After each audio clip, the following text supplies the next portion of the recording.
Welcome to the Rim Break Rodeo. We hope this video helps. You start by confirming prerequisites and creating a market profile so you can sell immediately. Once done, enable the specific country, choose storefront language, and set the currency to match local checkout expectations. This reduces abandoned carts.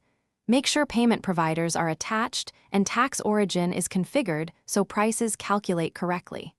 Finally, map products to the market and apply any price adjustments.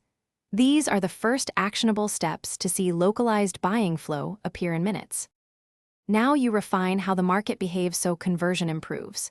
You adjust prices and rounding rules for local psychology and decide whether to include duties/taxes in displayed prices.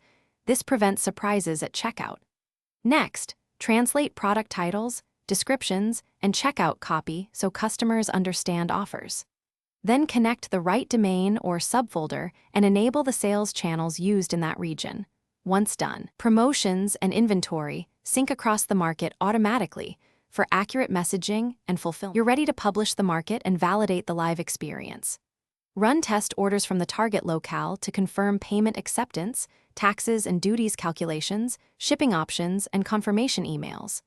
Then monitor analytics. Watch conversion rates, average order value, and payment decline patterns so you can iterate.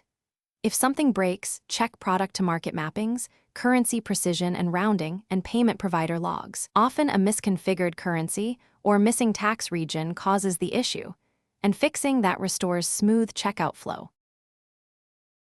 Thanks for watching. Consider subscribing if we helped you.